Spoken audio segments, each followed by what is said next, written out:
So we're going to give each of you 2 minutes to talk about who you are and your platform. And what we will do is we will actually alternate between who starts, but we're going to start off with the incumbent, Commissioner Mike Mitchell. This is kind of awkward. Yeah, it is. So 2 minutes. Ready to start timing? Well, first off, thank you all for being here. One of the things that is frustrating about being a candidate is how difficult it is to get the word out. And I was struck the other day, I got my Oregon City News print copy for the month of October. There was not a single word in there about the fact that we have a race going, about any of the candidates, not even a letter to the editor, which is, it's sad. So it really makes it tough. So I appreciate you coming out. My name is Mike Mitchell, as I said. My wife and I have lived in the Caulfield neighborhood for 17 years. I first got involved in city government about 15 years ago when I got appointed to the Parks and Recreation Advisory Committee by Alice Norris. And I've served on pretty much every committee other than the Arts Commission because I know almost nothing about art over the last 15 years, including serving for 4 years on the Planning Commission. Mike. If you'd like, it's up to you. Okay, I don't need it unless you need it.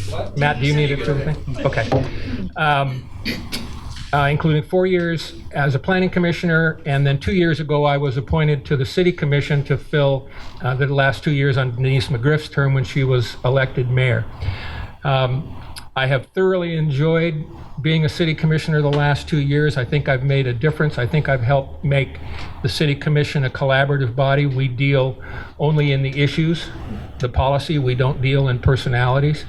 I think I've helped move the city forward, and I think that I can do more if I'm honored to have your vote and I'm elected for the next 4 years, and I look forward to serving you for another 4 years. Thank you. All right.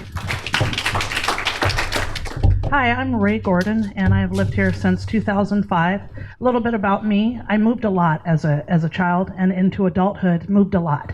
Moved 15 times by the time I was 17, and I continued. It was just a natural thing.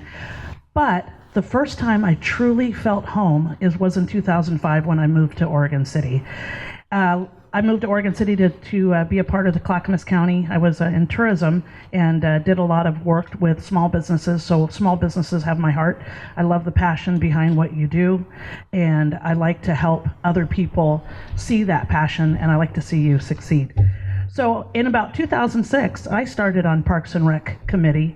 I got really excited by the opportunity to put together goals and meet them, and then I continued on with budget, with the urban renewal, and one after another and after another. And I saw how when people stand up, they can be heard.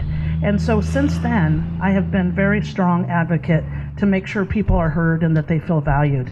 And that's one thing that's really important to me as a neighborhood chair of 2 neighborhoods, being on the Citizens Involvement Committee, is it's really important that we as citizens and business owners, that we know what's going on when it's in discussion, not when it's decided. And that's what I come here for, is we need to know what's going on before it's a completed project. And I want to definitely be the voice for small business, and for residents. Hello, I'm Betty Mumm. I've lived in Oregon City for over 45 years. I started being involved in the City of Oregon City in 1982. I have been on the board of the Oregon City Chamber as board chair. I was elected to City Commission in 2010. So we are the ones that started the money from the city to go to the downtown organization so that they could put on events for the city. And it has evolved from there. I'm not sure where it's at. I would love to have a conversation and find out. OCBA was just getting started when I was on the commission, and I'm very excited to have all of you here. And I'm hoping that people will watch this. Is it going to be online? Yes, it is. Good job. So that's kind of who I am. I've seen a lot of things. I've seen some things that aren't very good with the commission, but most of everything is really good. So I'm looking forward to meeting with the Downtown Association and finding out more of what they're doing, and talking with all of you to find out what your issues are.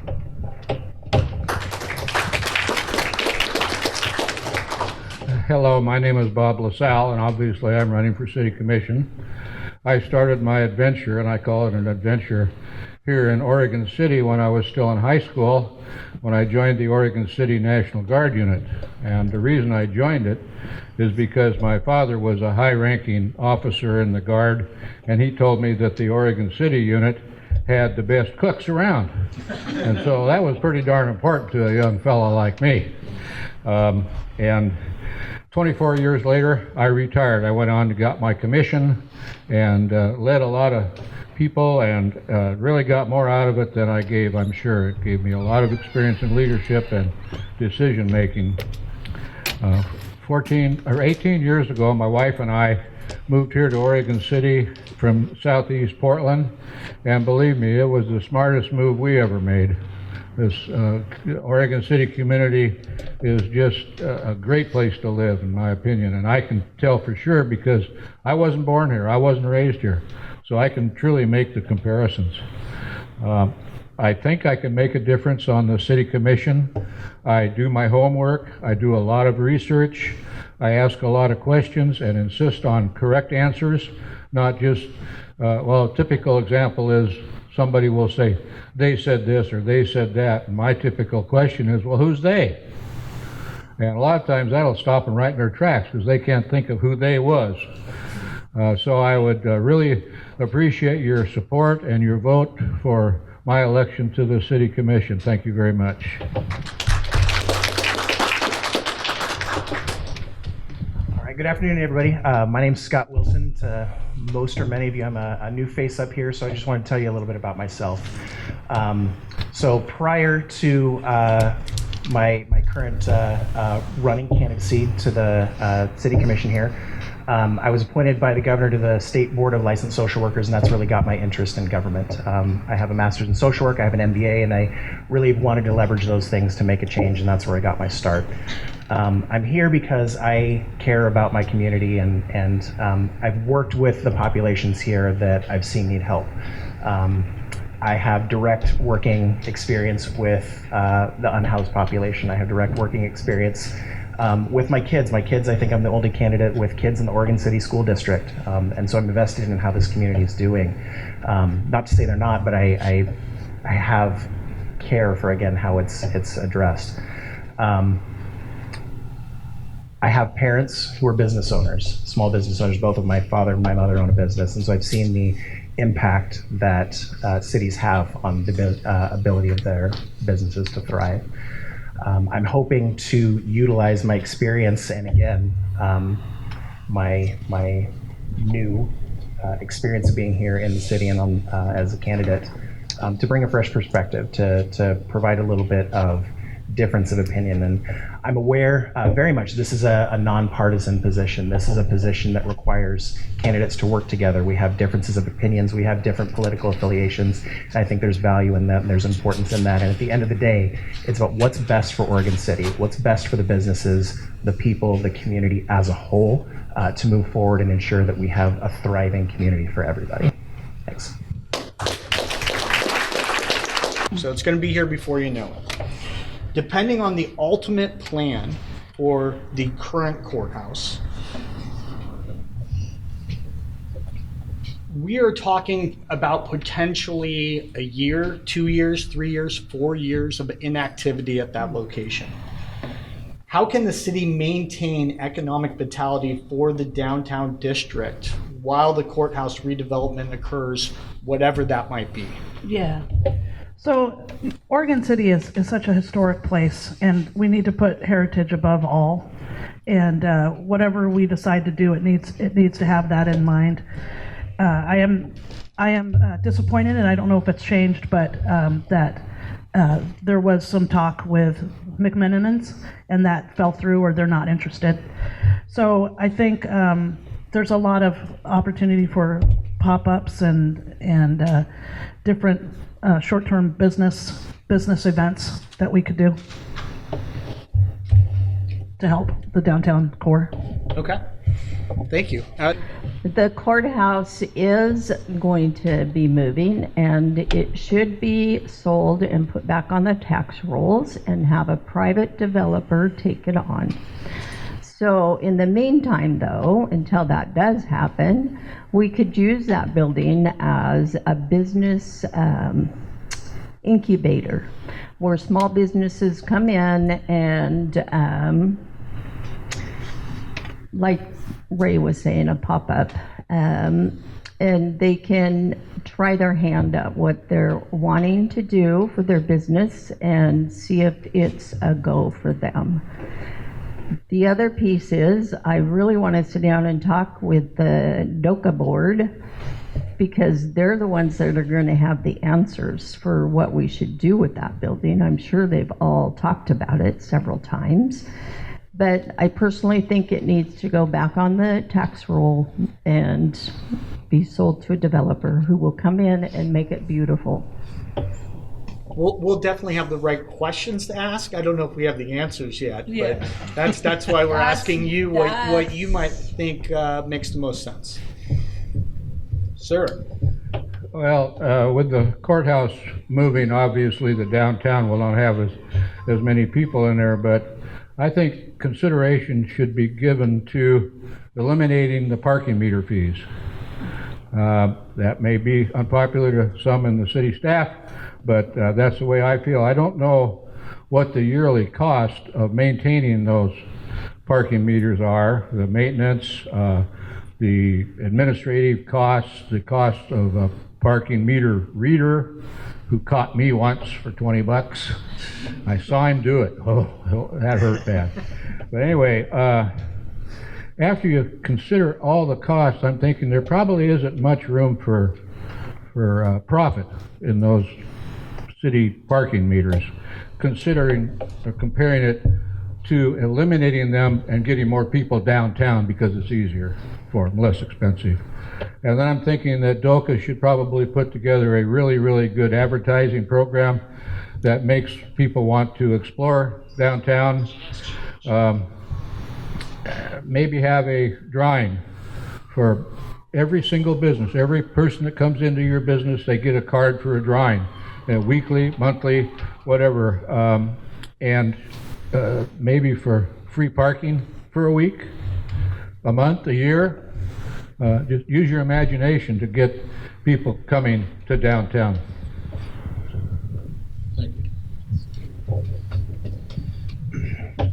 So when it comes to supporting the businesses downtown in regards to the courthouse, I think the first thing that was already previously mentioned is what is the plan, right? And I think we need to figure that out. So I think really the first step of that is working with the county to figure out what is the plan for the courthouse. I know there's a task force meeting next week, and I'm really hoping that there is a strong recommendation that comes out of that meeting in terms of what is the plan to address the courthouse, because the last thing that our award-winning amazing downtown needs is this giant vacant building. So that would be the first step. And then when it comes to that recommendation, I think it's important to recognize the ongoing economic importance and the vitality of downtown. Whatever fills that space, whatever the recommendation is, it needs to match what we're trying to accomplish in downtown. And I don't want it just sold to the highest bidder. I think that whoever ends up purchasing or moving into or using that space, it needs to be used, and it needs to support what we're already trying to accomplish downtown.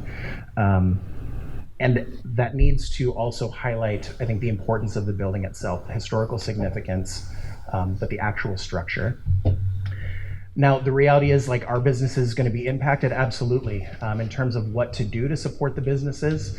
I know, for example, during COVID, the city was able to provide grants to the businesses. I think it was in the nature of around $3,000.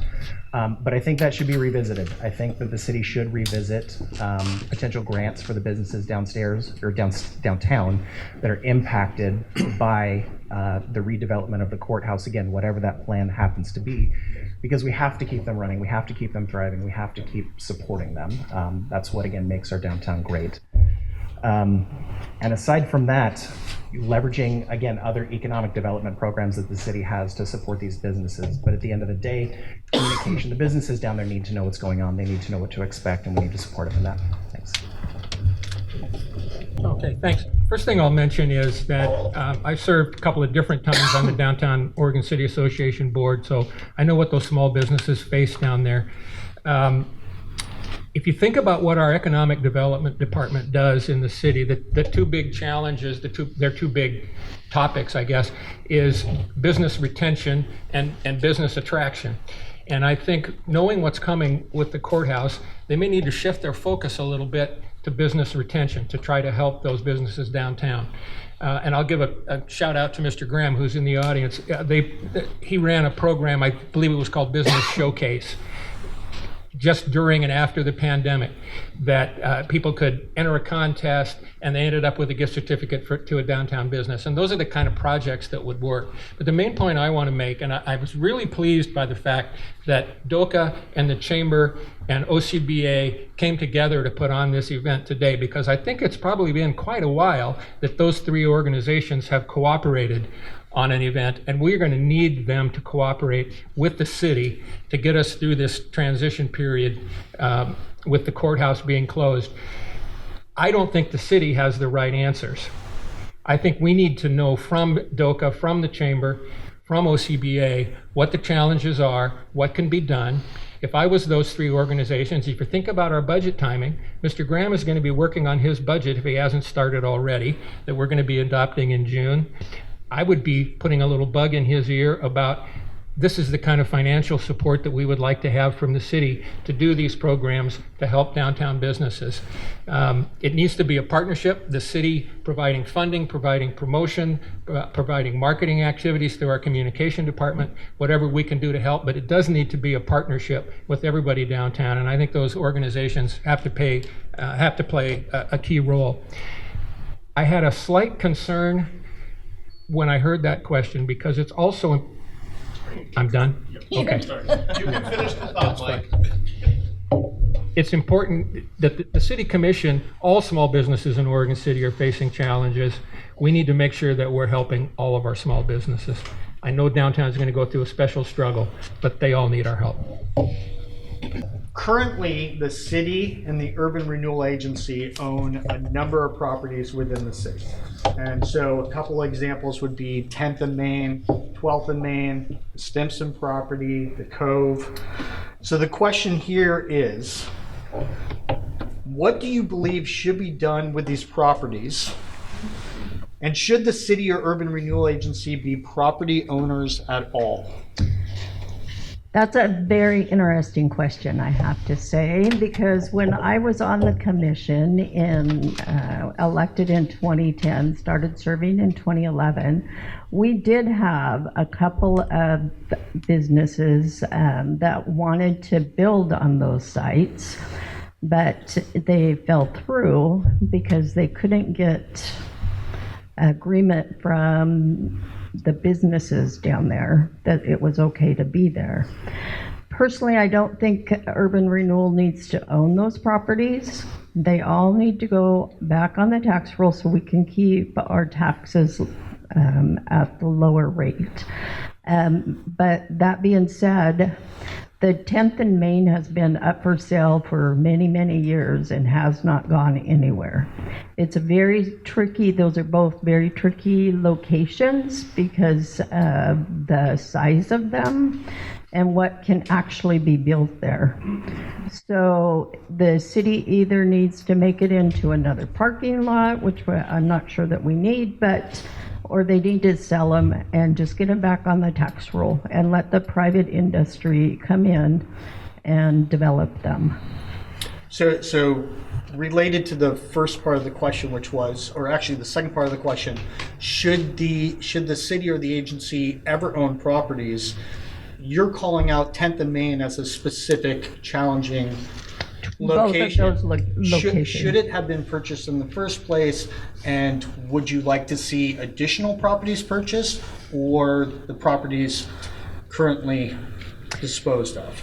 I was not paying attention at the time that they were purchased, so I'm not sure what the reasoning behind that was for purchasing them. They need to be sold and put back on the tax rolls. Urban renewal should not be in the real estate business. Okay, thank you.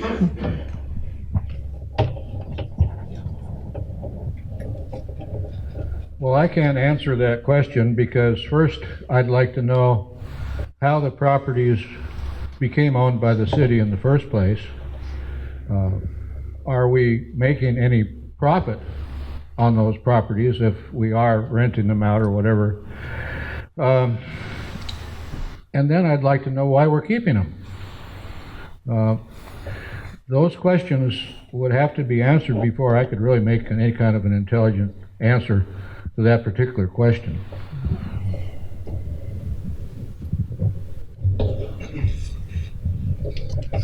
So regarding properties that the city owns, I just looking back to the idea of urban development, I think the city does have an interest, or I should say the Urban Renewal Committee does have an interest in purchasing properties, but not for the long term. I don't think the goal here should be to purchase properties and to just hang on to them. I think what's important is taking properties and leveraging them for urban renewal, using the resources that the city has to look for more long-term economic growth and viability. So yes, I understand the idea of getting them back on the payroll taxes.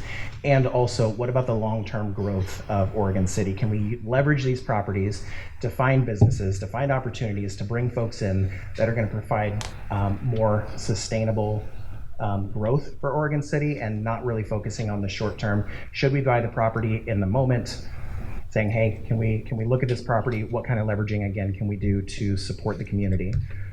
So I do think there's an interest in purchasing property. Do I think the City of Urban Renewal Committee should own property at all? I think yes, to a degree. But again, as it relates to leveraging the properties to ensure urban renewal. So I've served as chair of the Urban Renewal Commission for the past 2 years, and we are moving forward on 3 of the properties that have been discussed with trying to get them more prepared for sale. 10th and Main, we're under contract with ODOT to do the quiet zone improvement at that intersection. Unfortunately, we're dealing with ODOT and the railroad, which are probably 2 of the slowest agencies you could possibly imagine, but we're trying to move that one forward. At the Cove, we're in the middle of a water quality study so that we can find out what the challenges are, because the quality of that water and that bloom is a detriment to development. And not only that, the Cove could be a wonderful water recreation facility for our citizens if we can get that water situation figured out. So we're moving that forward. On the Stimson property on Washington Street, we've completed a geotech survey, and we're in the middle right now. An appraiser is creating a property appraisal so that we know the value of what we own. And then the next step, shortly, we'll be putting out a request for proposal for developers to try to develop that property. So we are moving forward. The next one that I would like to see us work on, there's a giant pipe that runs diagonally through the 12th and Main property, and the easement related to that makes it impossible. You can't build on top of it. I would like to know what would need to be done and what it would cost. I'm afraid it'll be a massive cost, but find out if we could get that property more prepared for sale. As for urban renewal owning property in the long term, no. In the short term, could be, because if there's a strategic property where we have a certain type of facility, maybe a tourist-facing facility, that would be perfect on that spot, if urban renewal owns it, we can turn around and sell it, and we can put deed restrictions or other legal means on that property so we can direct what happens and not wait for development to say, oh, we're going to build a McDonald's here or whatever. I shouldn't have trashed McDonald's, but we can control it by owning it, but only in the short term. All right. Thank you, Mike, for all you've done. I wanted to to piggyback on what he said about control. So first, I'll answer the second part of the question. I do believe that the City and Urban Renewal Agency should have property, especially if it's strategic property. So one thing I wanted to say is that in my 10 years of working with the county tourism, tourism is a big, as you know, is a big economic driver, and it was a destination management organization. What was really important in what we were marketing and what we were involving visitor-friendly businesses is that we have a little of everything, because the most healthy economy and the most healthy tourism is that we have a little bit of everything. So it's so important that these properties aren't just, like a McDonald's. Sorry, McDonald's. Love your coffee. But that there is, and I believe that the economic department is doing some of this, is finding what's missing.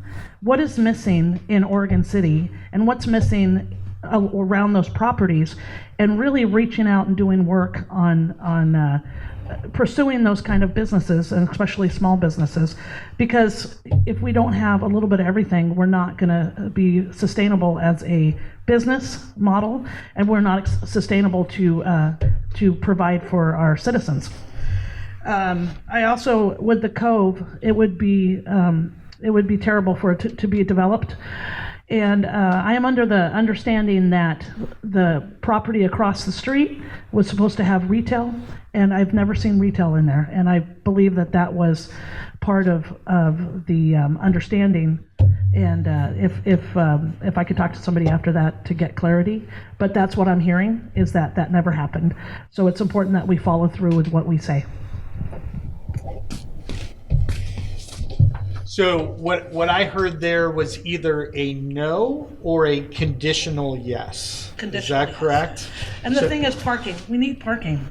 I'm sorry, I just want to say that I'm really big about livability and inclusion and awareness, transparency, and there is still issues with parking on top of the elevator, and that needs to be addressed. We need to have more parking, and if any of these properties could be turned into parking, I think it would really help what's coming down the pike. What's coming down in in new businesses and tourism. All right. Yeah. What specific strategies would you like to see the commission implement to enhance Oregon City's business-friendly environment for small businesses?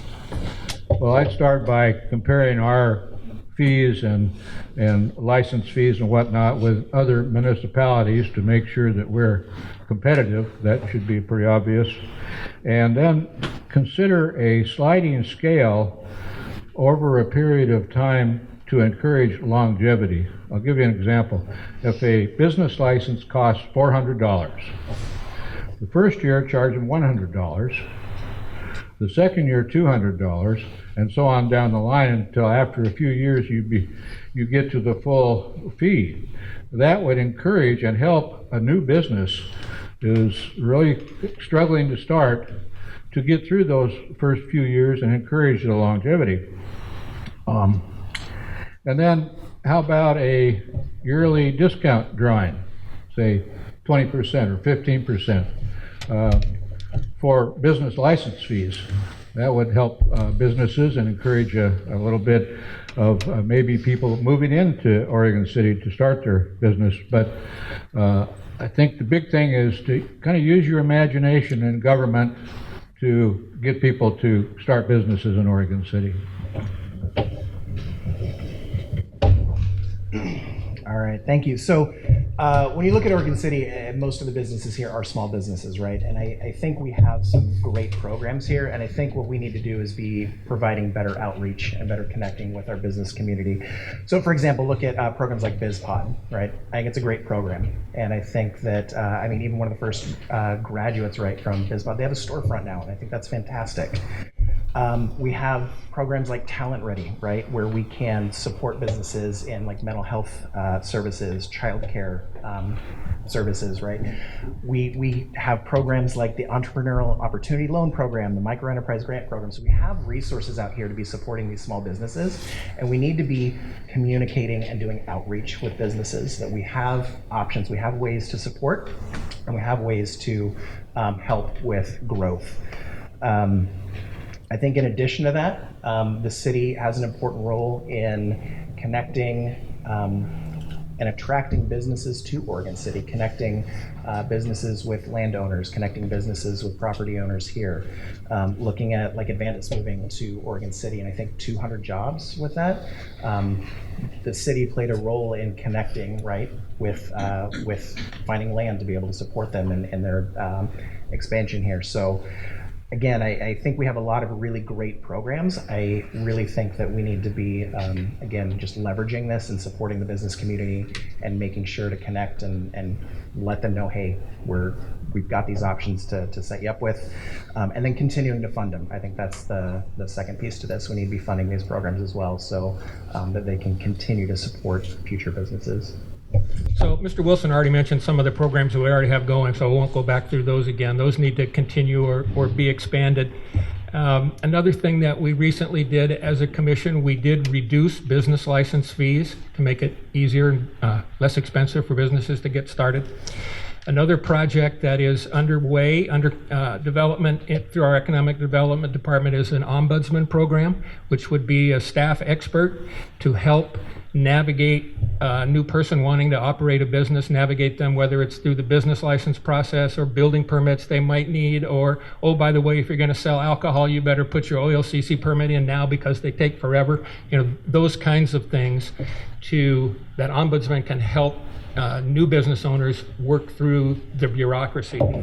Another thing that we've had a couple of work sessions on, and we have a couple of more to go, and I'm continuing to push on this one, is an adaptive reuse grant program, which would provide grant funding either toward system development charges or other startups charges for businesses that are looking to renovate or repurpose older buildings. We've got old vacant buildings in town. They're a tremendous resource, but they should be public facing again, and so we're working on that grant program. That's in the process.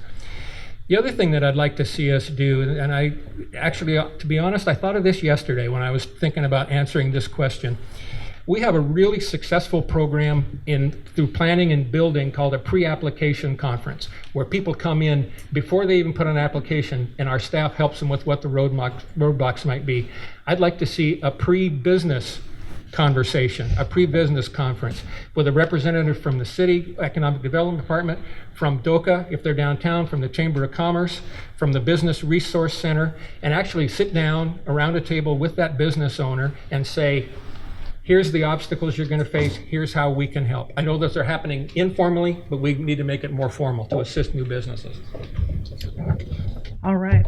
This is a question that I really like because of my long relationship with small businesses and helping them to thrive.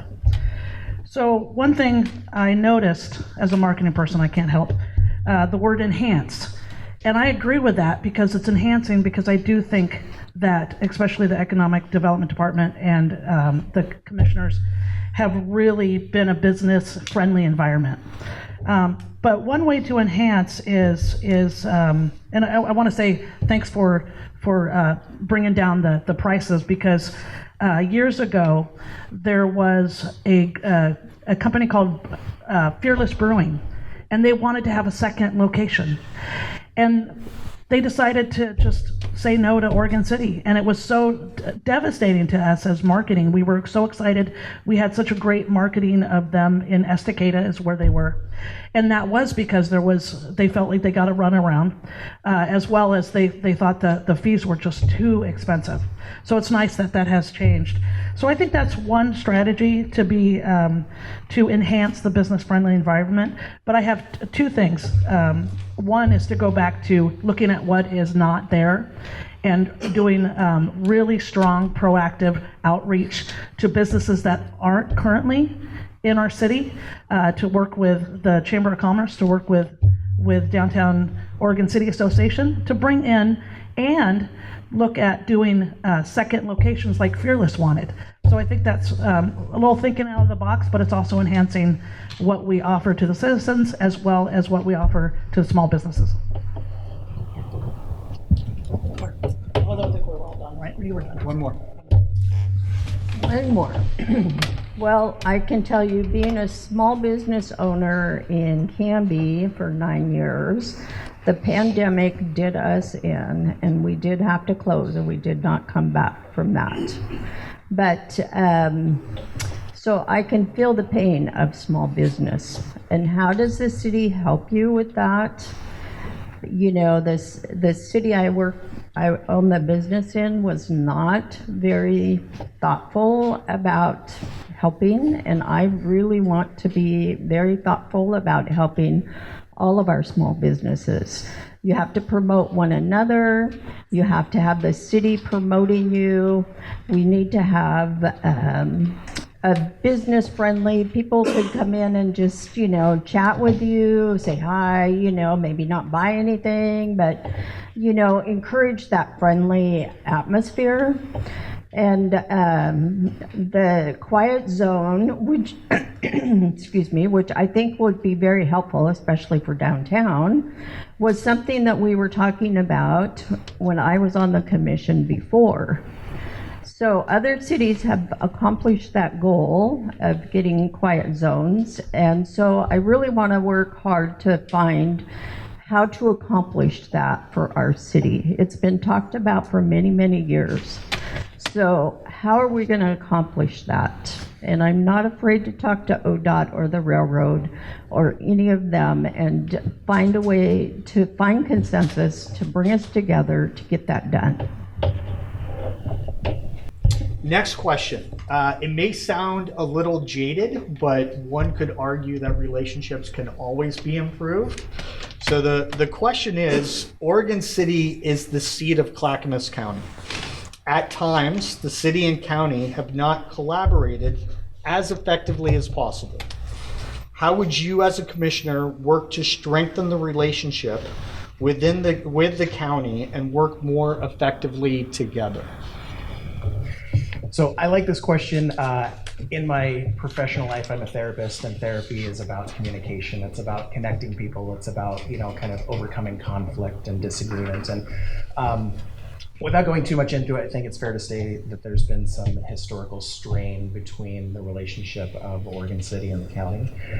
And like with any relationship, it takes time to repair that. And it takes being proactive, it takes meeting, and it takes communication. So I know our mayor has been working on having meetings with Chair Smith and has been talking about, again, that collaboration, that better connection with the county. I think that we need to work towards just better, again, more effective communication. I think just an example of that is I know the city found out about the $10 million funding for that the Homeless Solutions Coalition of Clackamas County got kind of through the news, and that doesn't feel good when the city doesn't know what's happening in the city, right? We want to find out what's impacting the people of Oregon City, what's impacting the businesses in Oregon City, before it breaks the papers and breaks the news. And so again, it just comes back down to actively working to communicate, actively working to repair the relationships, actively holding meetings, actively discussing. And that goes both ways to, again, to work on repairing that relationship with the county. Or improving the relationship? Improving, thank you very much. Improving the relationship. Well, I'll start by saying I don't think you can overstate the importance of that relationship with the county, because if you think about the serious issues to livability, the serious concerns in Oregon City, homelessness and the impacts on the community, housing, affordability and availability, and how do we build new housing and still protect our existing neighborhoods, transportation funding, which we need, and tolling, which we don't. You know, those are all region-wide issues. They need regional solutions, they need regional money, and we've got to be a partner with the county on those, and we've got to have a voice at the table. And I think that voice at the table starts with personal relationships and trust. And I've been working on that. If you check the information I left over here, check the website. I've been endorsed in my campaign by 3 of our county commissioners, Paul Savas, Martha Schrader, and Ben West, by our Metro councilor, by our state representative, by our state senator. These folks know who I am, they know how I think, they know that I care deeply about Oregon City and that I want to represent the citizens of Oregon City and protect our interests as those important decisions are made. So I feel like I've got that groundwork laid. They'll listen to my opinion and we'll work together because they know I want to help make our city better. And just as a purely practical matter, we should have at least a once a year, if not twice a year, joint meeting with the county commission. So I totally agree with communication, but without understanding, communication is going to go nowhere, right? So in personal and professional, we need to understand each other, you know, whether it's our neighbors or our government officials, our government entities. So in the 10 years that I worked for Clackamas County, 6 of those years, I was the chair of what they called the employee A team. A stands for activities. But what we worked really hard on, I oversaw different representatives from different departments. And we worked really hard on inclusive activities, not only different cultures, but also making sure that we did activities that built morale and improved customer service for people that maybe couldn't go on walks. So we did games, and it was all about improving that communication and an understanding of each other. And what I found out is the more I knew about all the departments, not tourism, the more I was a better representative and a better customer service agent for the county, because everything is related. And I think what's really important is the way that we could improve our experience and our relationships with the county is to know every department, to really study what each department does and what their guidelines are and what they do for the citizens. Because the more we know, the more we all grow.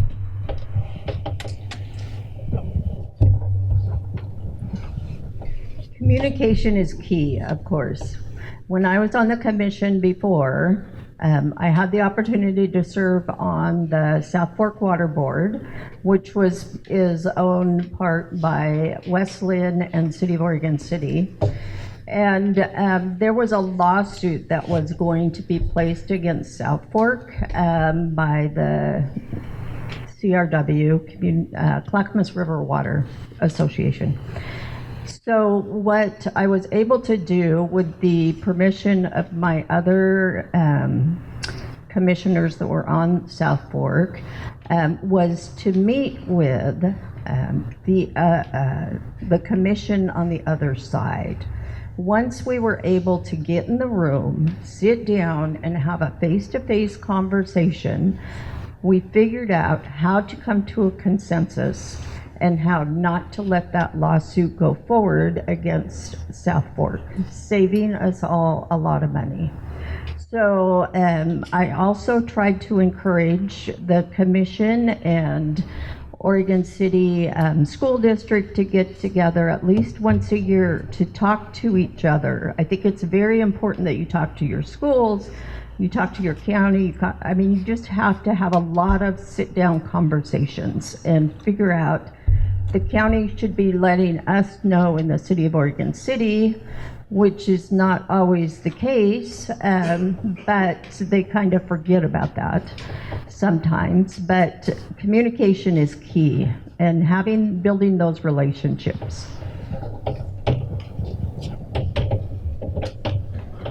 I would like to have the city commission and the county commission and staff have closed door executive sessions.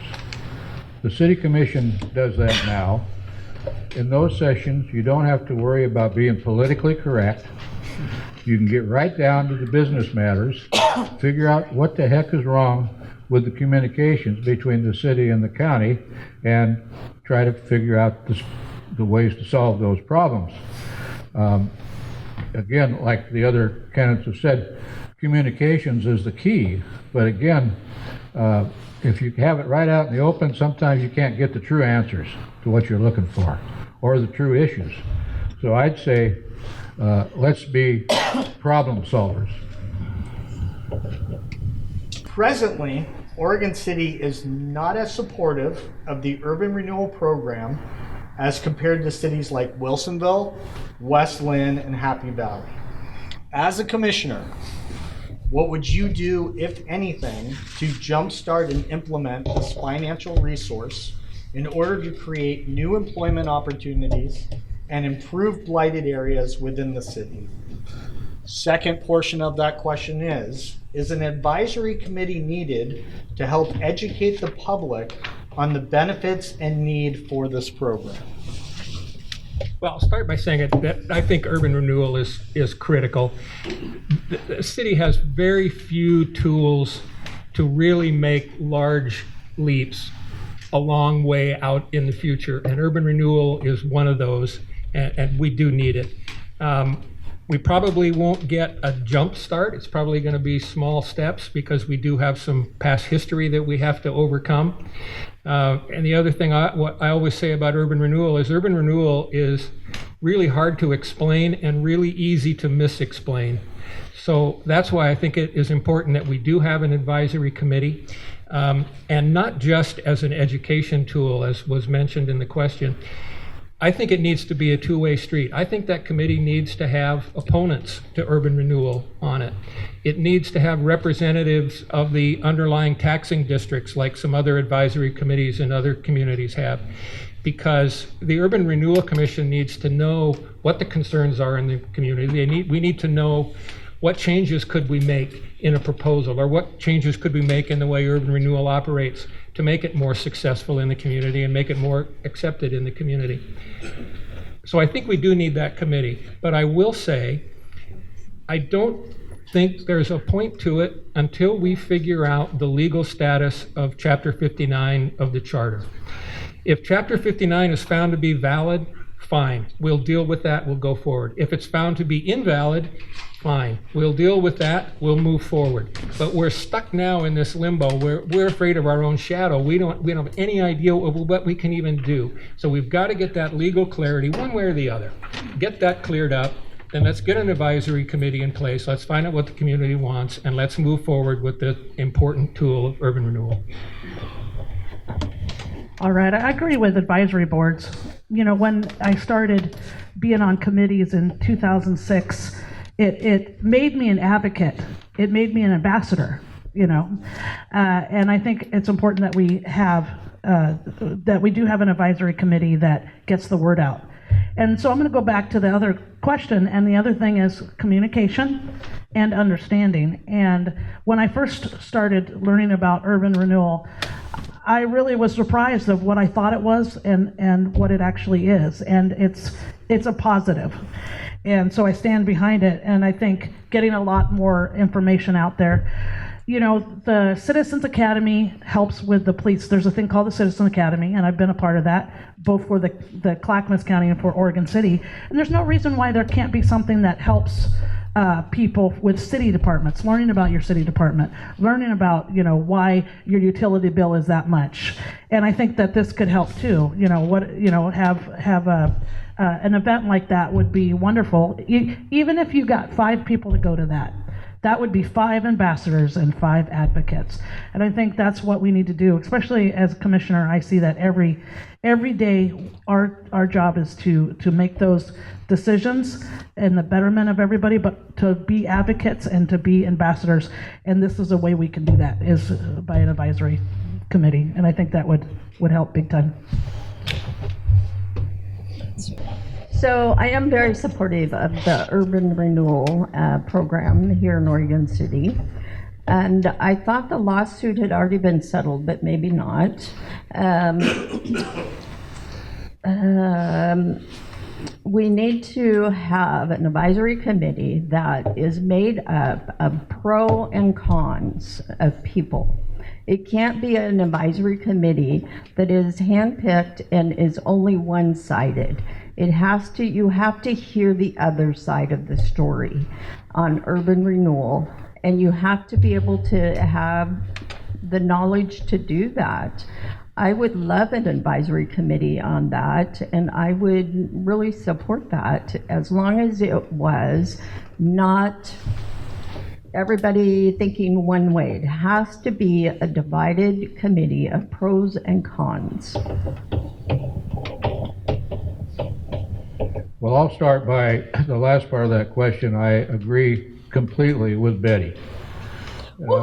Yeah.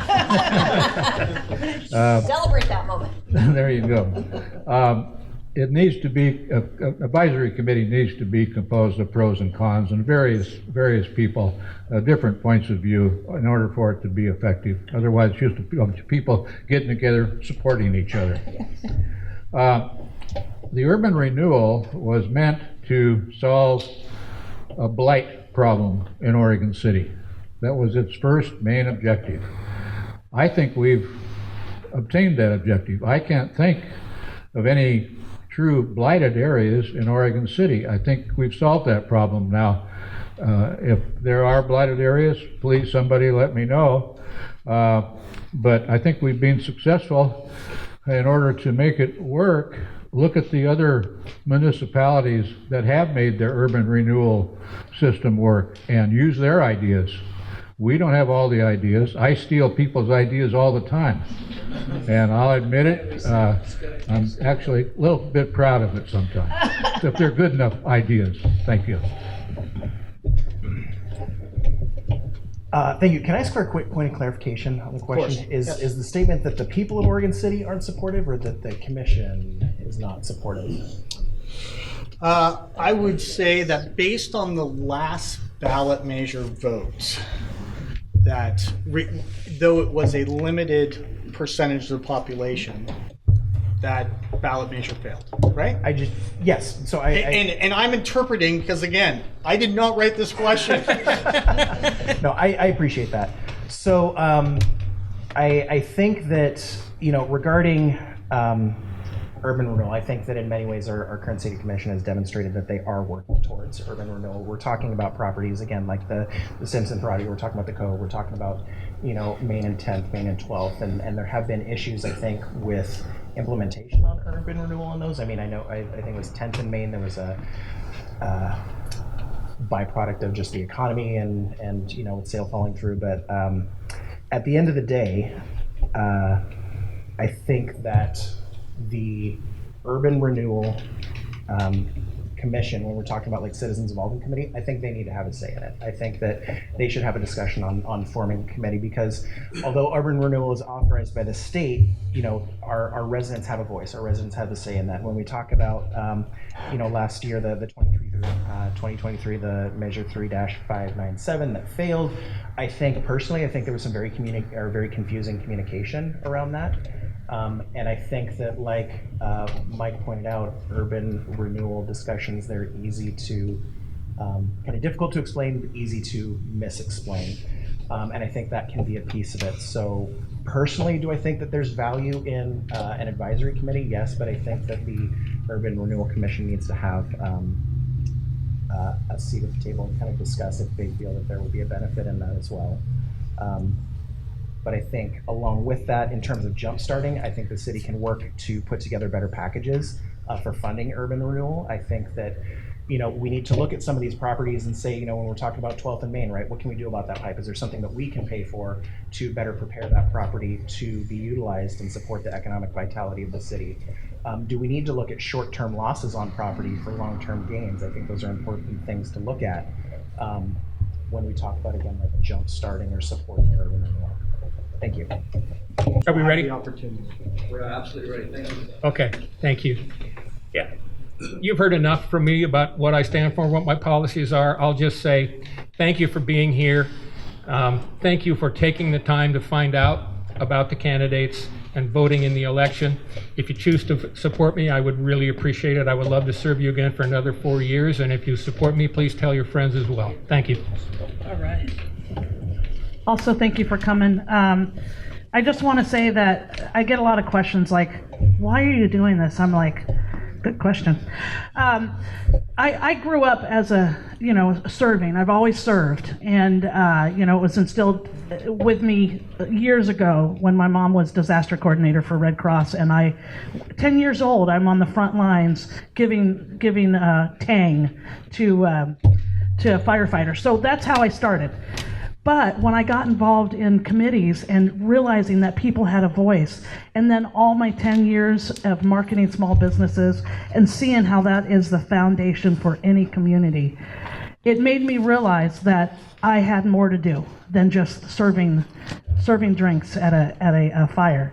But I really want your vote. I think that a creative person is needed, somebody that has tourism experience to deal with what's coming, and somebody that has worked hard for small businesses for years. And my experience with the county will help as well. Thank you. Betty Mumm, I'm looking forward to serving as your city commissioner. Please vote for me. I feel very passionate about urban renewal and the importance of that tool. It has not always worked correctly. It has not always been used correctly, but I think that it's a very important tool to have in our toolbox. And being a small business owner and having to close because of the pandemic, I can understand and feel the pain. And I look forward to having more conversation with the small business community. Betty Mumm, vote for me. No, vote for me. No. I'm Bob LaSalle. Vote for us all. Vote for us all. We'll job share. Oregon City needs to make it easier for businesses.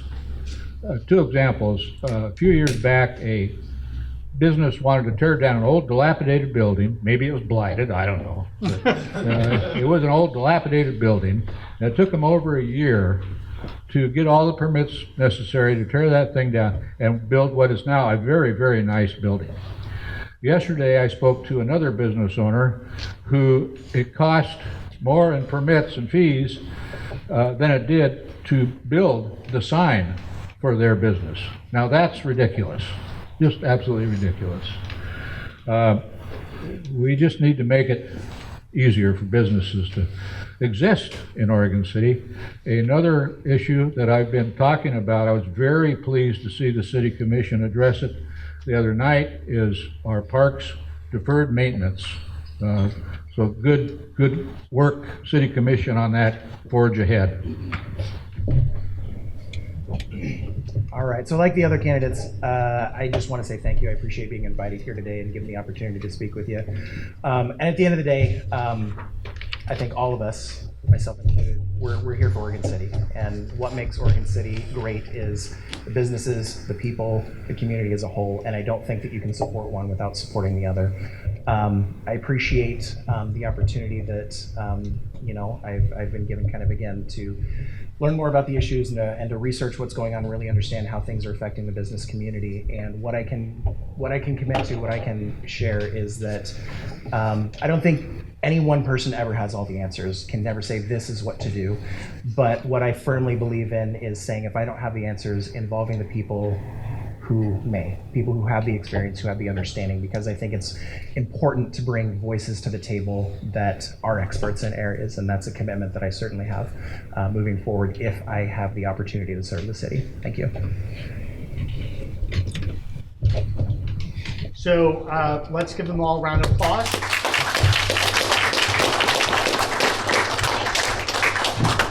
Two last quick notes.